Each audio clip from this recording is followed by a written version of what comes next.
Some people called her Cindy. There was also a wicked stepmother, but she claimed she was not so wicked. The wicked stepmother said it was just another wild story. Like the pumpkin and the fairy godmother, the real, true story started with some chatter and some dust. My husband is going away for business again. He leaves often, but the animals stay put. They talk, they joke, and they listen. Now, the wicked stepmother didn't mind a story, but she liked facts, not fiction. Soon, Cindy was telling all kinds of stories. Once upon a time, there was a bluebird who felt blue. Not the color of the feeling. His friend had flown south.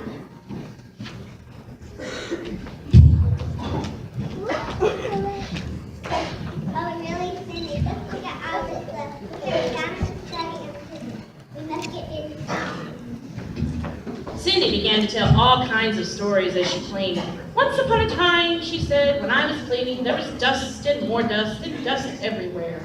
The wicked stepmother and the stepsisters could not stand all the chatter. They gave her even more chores to keep her busy.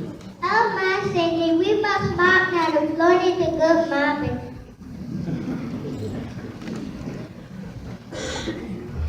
I will certainly mop. Did you know the sparrows love to mop, but the robins don't? Once upon a time, one of the robins. I wish Cindy would mop me and be quiet. Oh dear Cindy, we must go wash the clothes now. We must have clean clothes. I will certainly wash the clothes. Did you know squirrels will wash the clothes? The rats like to rhyme. You know one day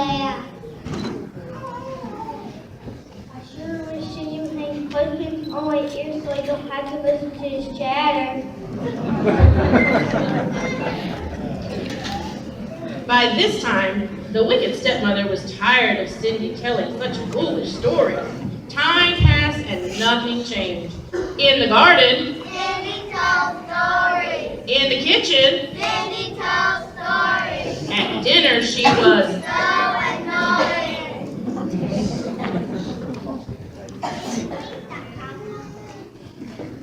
Soon a letter arrived. It was an invitation to the king's ball. The prince would surely fall in love with one of my darlings, the wicked stepmother thought.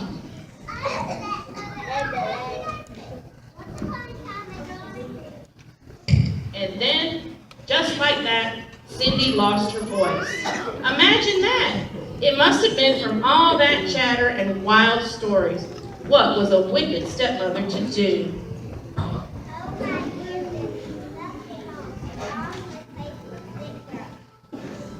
Cindy was crushed. She ran away crying.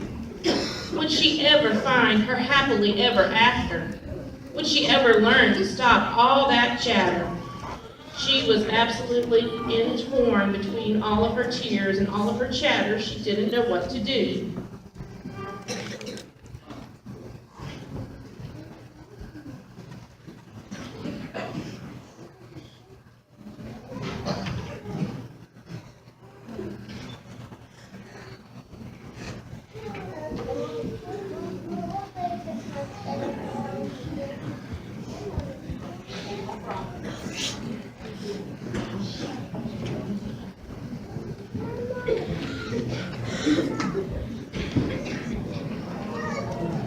Soon, a strange girl waltzed in at the ball.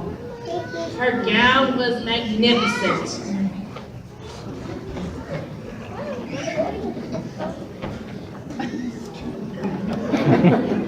The prince saw her, and they danced and pranced all night long.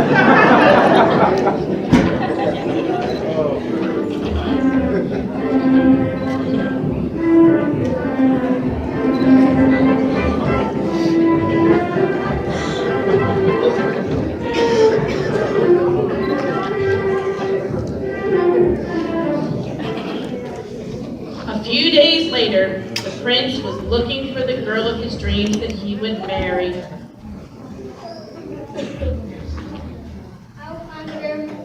the grass slippers on there. I will find the girl who wore the grass slippers on there. Soon the prince visited every mansion in the kingdom.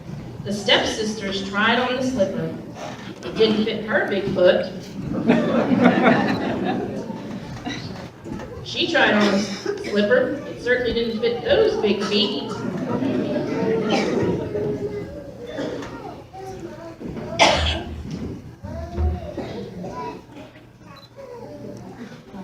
Cindy pulled the other shoe out of her pocket and began to tell more stories of the pumpkin coach, the mice that turned into horses, and the fairy godmother.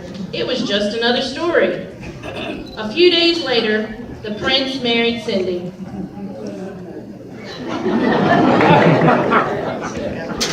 Poor man, he has no idea what he's getting himself into. Thank goodness she's gone. At least we will live happily ever after. I'll never need clothespins again on my ears. Maybe I will need some ear clothes for my first anniversary gift.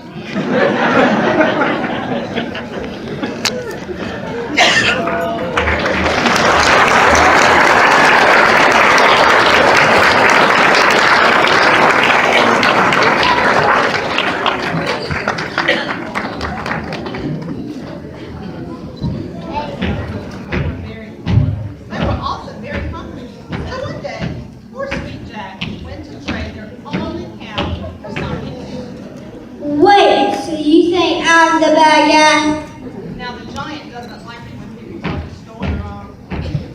He was sneaky but good for nothing but eating. You see, the giant's diet consisted of human and other creatures. If you weren't eating them, you didn't have much use for them. They were annoying and mean. Called names, laughed at it behind his back, and they'd ring his doorbell and run away.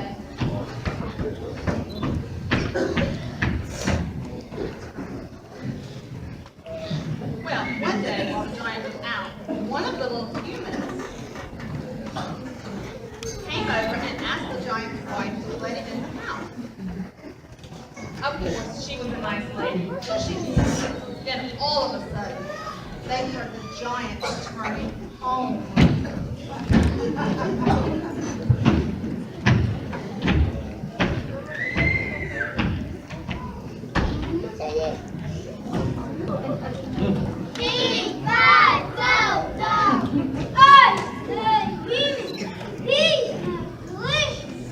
Okay, in giant talk, B5 from me, go on home. I promise I won't eat you. But the little human didn't come out. While the giant was sitting at his table, he liked to count his gold. Now, the giant loves to take naps. And he takes them often. Well, while he is sleeping, the little human who's hiding under his table sneaks up and steals the giant's bag of gold.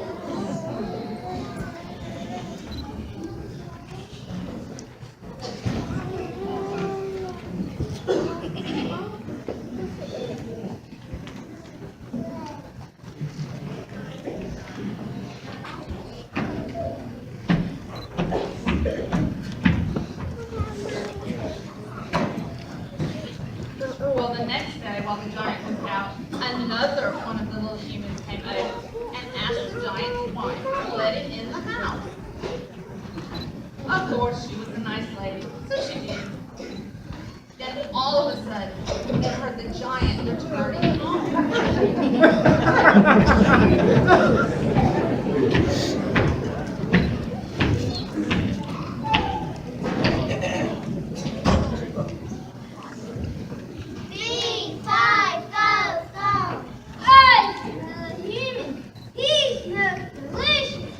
In giant talk, B5 said, give me back my gold and we'll call it even. I definitely won't eat you.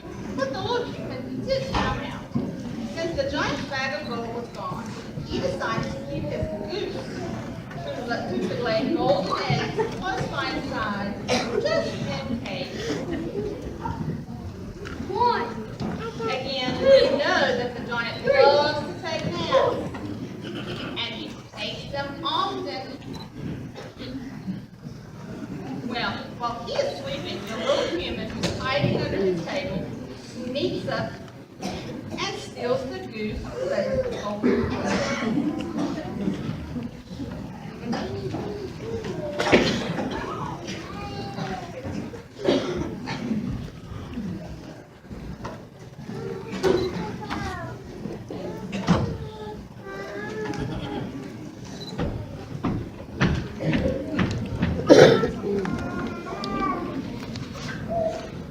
Well, the very next day, while the giant was out, another one of the little humans came over and asked the giant's wife to let him in the house.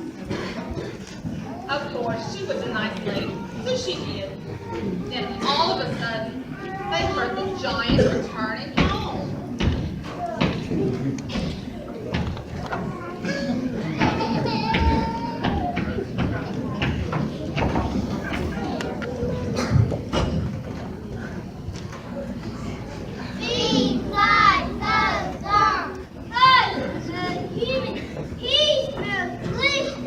In giant talk, he five folk on me. Darn it, I'm really angry now. But the little human didn't come out. Since the giant's bag of gold and the goose that laid golden eggs were stolen, he was worried that his golden heart with the beautiful boy might be in danger. So he picked up the money. Now again, the giant loves to take naps. And he takes them often. Well, while he is sleeping, the little human who is hiding under the table sneaks up and steals the giant's golden heart.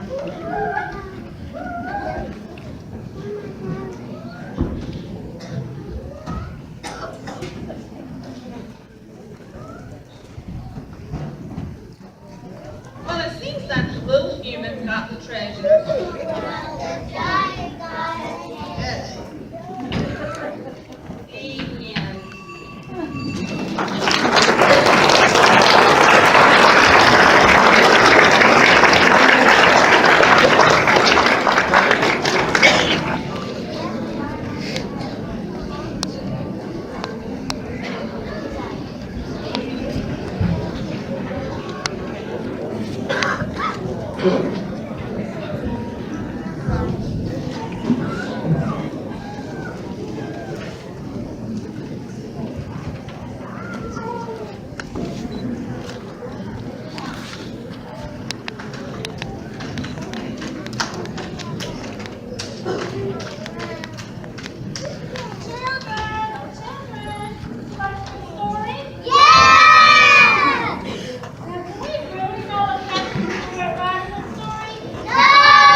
Hey, look at me. I did nothing wrong. It was the old lady who started it.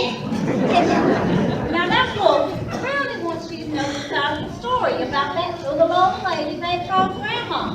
He doesn't think he's a bad woman at all. Please, come a little closer. You need you on my side. I promise I won't bite. No! Well, according to that wolf, he did all kinds of odd jobs for that old lady. He put up her shelves, he did her shopping, and he even stole her buttons. I don't kind of work for the lady because I'm versatile. Now he claims that the other story was all wrong because he's a vegetarian and he only eats good crushed vegetables. The wolf Brownie wants you to believe him. Come on, I don't bite because I'm a vegetarian. No, we don't believe you! Moving on with the rest of our story. Now that wolf claims that those two little girls came to see their grandma every week with a basket of cats. Can you believe that Cassie was her false teeth?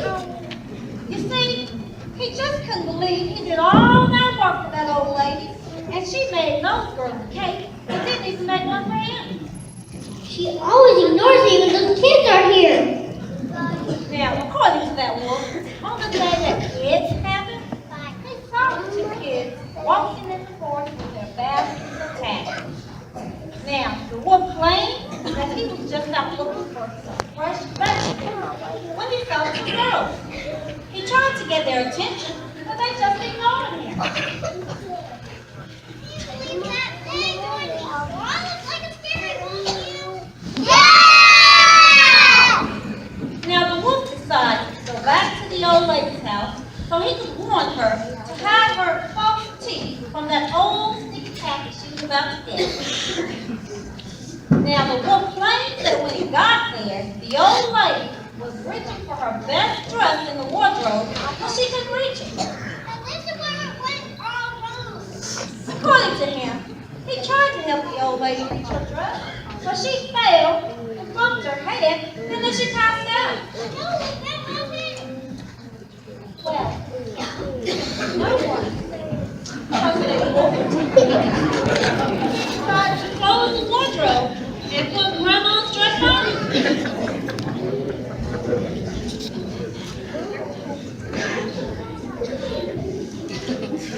Well, the Little Red Riding Hood sisters went to see Grandma. But when they arrived, they thought she looked mighty strange. Grandma, what big eyes you have! Now that was the first time that those girls ever talked to the wolf. So when he looked at them, he was thinking, my, they sure look good enough to eat. Grandma, what big ears you have! These are things are for good hearing. Oh, Grandma, what big teeth you have! Now, according to that wolf, this part is what made it worse. The girls were about to pop some of those sticky, tacky pieces into his mouth, so he jumped out of bed. They thought he was about to eat them, so they started screaming, "Wolf!"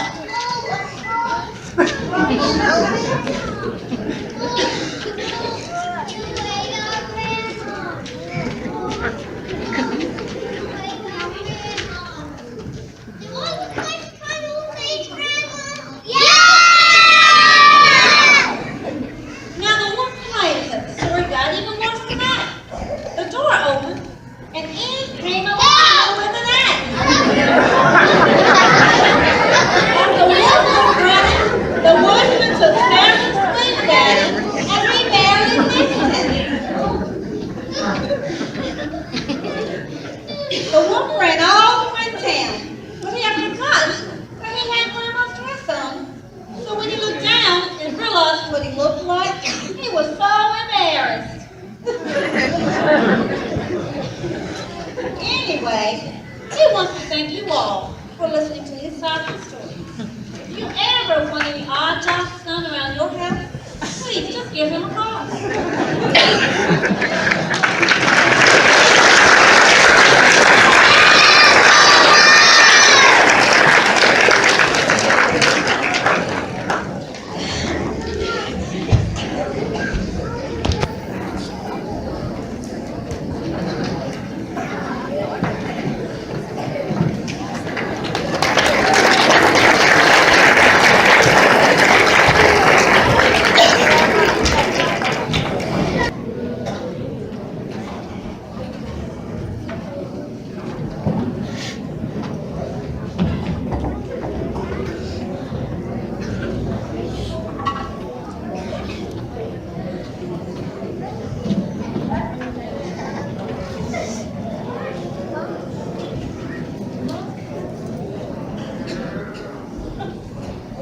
We all know the story of the princess and the pea.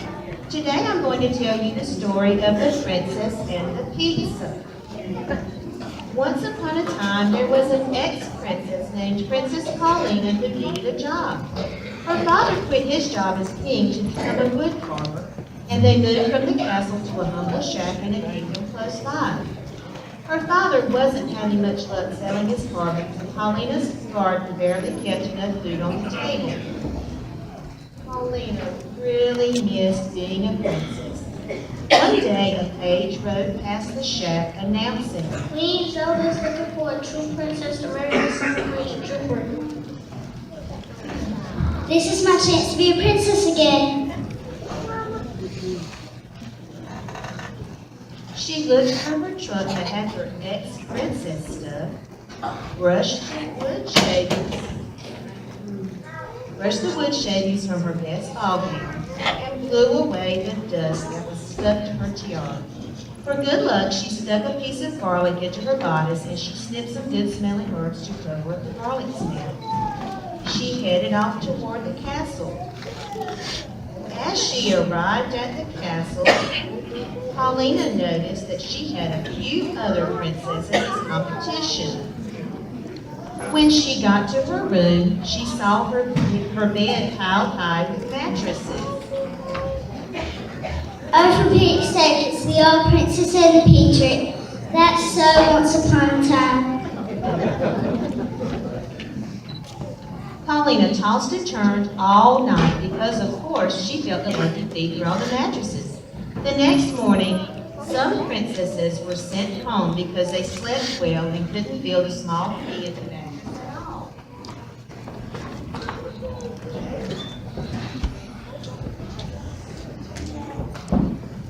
They were not true princesses. Paula and the other sleepy princesses were made to write essays entitled, "Why I Want to Have Beautiful Queen Zelda for My Mother-in-Law." Princess Droopert and Queen Zelda came out on the balcony. Of course, Queen Zelda did all the talking. Congratulations, lady. You have all passed the mattress test and written lovely essays. To make sure, there is a second test. Only a true princess can wear these glass slippers. Oh, for Pete's sake, you never heard of sneakers? Queen Zelda gives Paulina a sharp look. No one said you got the hype in them. Just try them on. Two princesses couldn't wear the slippers and were sent home.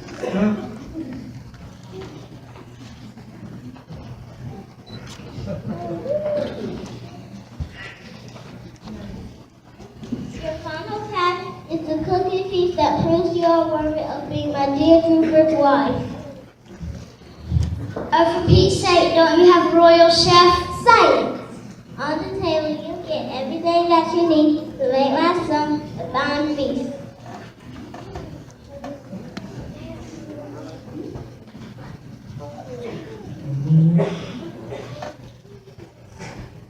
The winner will become Dear Droopert's bride.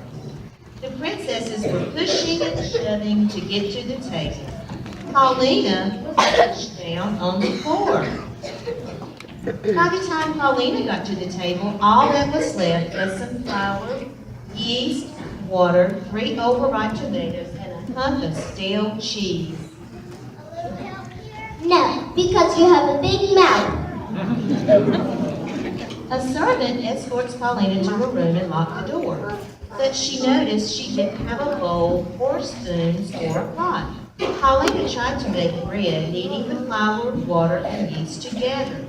But it only stuck to the tray in a black mess. She swished the tomatoes over the dough to brighten it up. It looked terrible. She sprinkled cheese on top, but it was still a mess, and Paulina was exhausted. Oh, for Pete's sake, where's your fairy godmother when you need her? I'm going to take a nap. She reached under the pile of mattresses, pulled out the little green pea, and climbed into bed. No sooner had Paulina fell asleep than there was a knock at the door. Only 20 minutes left. I don't smell anything cooking. The Luke will be beheaded. Beheaded? Oh, for Pete's sake, this is going to be a disaster. Paulina knew cooking this meal would be her only chance to be a princess again, so she rushed the tray over to the fireplace, stirred the few remaining coals, then crushed the garlic and sprinkled it over the mess for good luck. She tossed on the herbs to cover up the garlic smell. Paulina was thinking of a way to escape and didn't notice that the goopy dough had browned, the hard cheese had melted, and garlic and herb scents filled her room. page announced, "Time's up." Paulina grabs her tray and heads to the grand dining room. The other princesses had made fine feasts. The prince troopers went right to Paulina's tray. It's not pretty, but it smells delicious. What do you call this? I don't know. It has to have a name. Oh, for Pete's sake. What's that, Pete? What? Paulina tries frantically to think of a name. It's pizza. Pizza? Weird name, but it's delicious. The winner is Paulina Pizza. Maybe I won't be happy. Nah, I'm totally kidding. I was only kidding about wanting to marry Prince Rupert. Who needs him? I have other plans. No way. It just became a family secret. Oh, but I liked you the best. Oh, for Pete's sake. Princess Paulina's Pizza Palace opened a few weeks later, and since Queen Zelda wasn't going to be her mother-in-law, Princess Paulina lived happily ever after.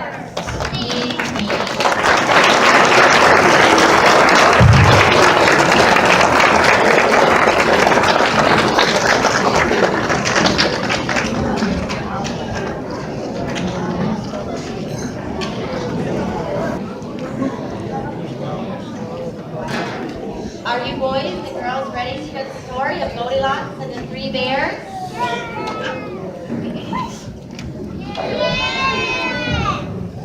Once upon a time, there was a little girl named Goldilocks.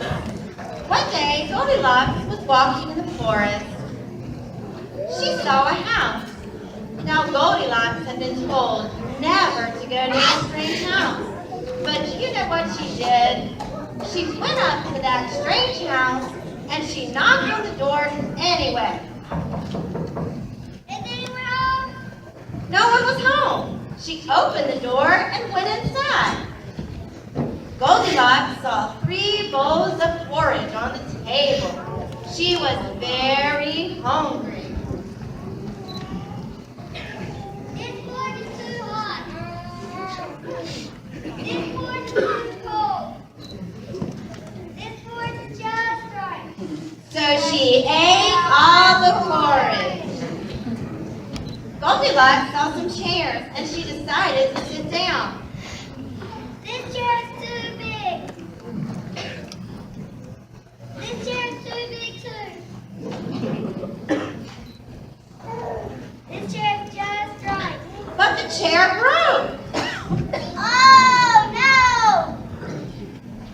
By this time, Goldilocks was very tired.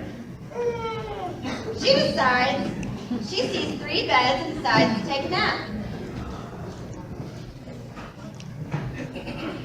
This bed is too big. This bed is too big too. This bed is just right. Goldilocks decided to take a nap in Little Bear's bed. While Goldilocks was napping, Papa Bear, Mama Bear, and Baby Bear came home. Someone has been eating my corn.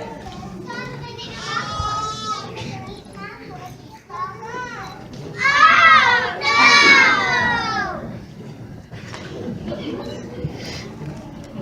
Someone's been sitting in my chair. Someone's been sitting in my chair. Oh no!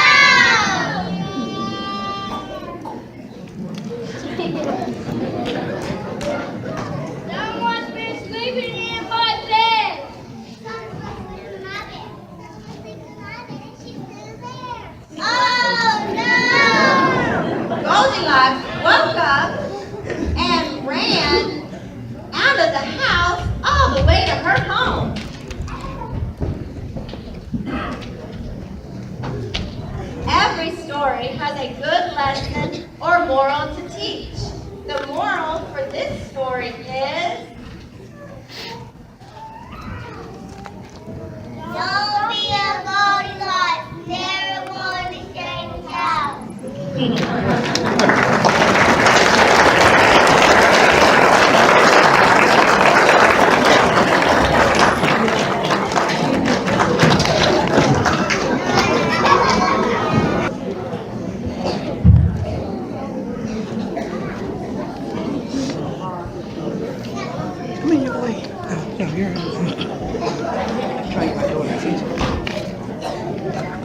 Everybody knows the story of Steel Pig, or at least they think they do.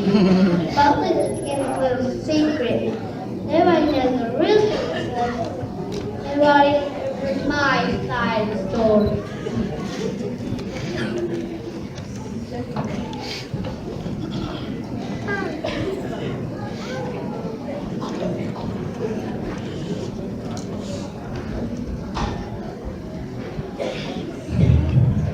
Name out there, people, but you call me out.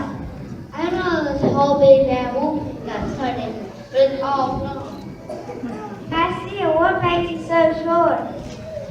Maybe because of our night head. Something nice would always people really exploding the sheep and pigs, just the way we are. How is it just if she were you, but could probably think you a big fat shoe. Well, I got to think the whole thing was ruthless about a sneeze and a cup of sugar.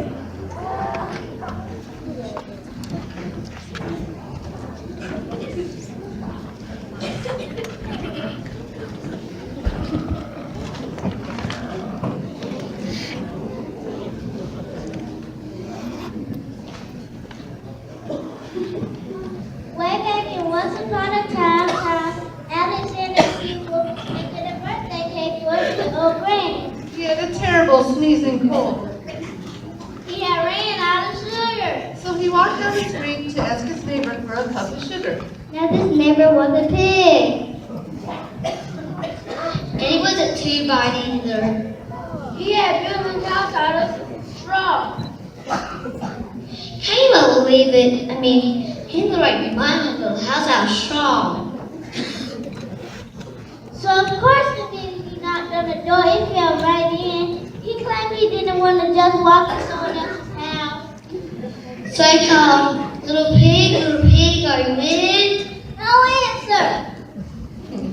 He was just about to go home without the cup of sugar for their granny's birthday cake. That's when my nose started. Well, I huffed and I snuffed and I sneezed and I sneezed. The whole straw fell down right in the middle of the path and President Pig dead as a doornail. He had been home the whole time. It seemed like a shame to leave a perfectly good ham dinner just lying there. So I ate it up.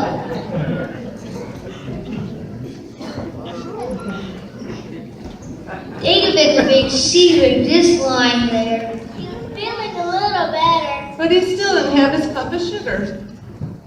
So he went to the next house. This guy was President Pig's brother. He had built his house out of sticks. He rang the bell on the stick house. Nobody answered. I called, Mr. Pig, are you in? No, wait, well, I couldn't say the hairs of my chinny chin chin. He had just grabbed the doorknob while he felt his sneeze coming on. He huffed and he snuffed and he tried to cover his mouth, but he sneezed a great sneeze. You're not going to believe it, but this guy fell down just like his brother. When the dust cleared, there was a second great dead doornail, Wolf's honor. Now you know who was spoiled if you just leave it in the open. So I did the only thing there was to do. He had dinner again. Think of it as a second helping. He'll get awfully cool. My colin's feeling a little better. But he still didn't have that cup of sugar for his dear old granny's birthday cake. So he went to the next neighbor's house. This guy was the first and second little kid's brother. He must have been the brains of the family. He built his house out of bricks. He knocked on the brick house. No answer. I called Mr. Pig, I win. And you know that fruit is a poker answer.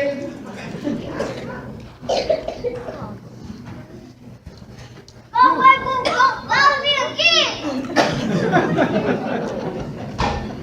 Talk about Apple like he really had a sack full of sugar. And he wouldn't even give him just one little cup for his dear old Granny's birthday cake. What a pig! He was just about to go home and maybe make a nice birthday card delicate when he got his coat coming on. He hugged and he snuffed and he sneezed once again. Then the little pig yelled.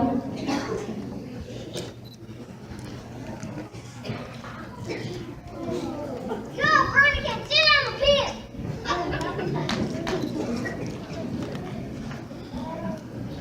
Now he's a pretty cool fella. When somebody talks about my granddad, I go a little crazy.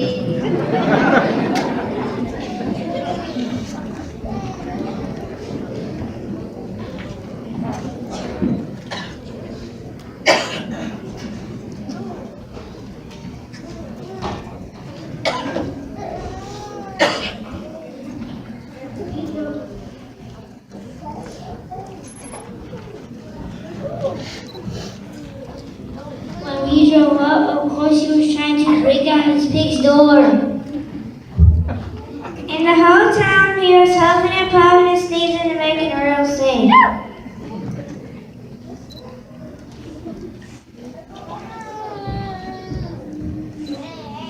And the rest of the thing is history.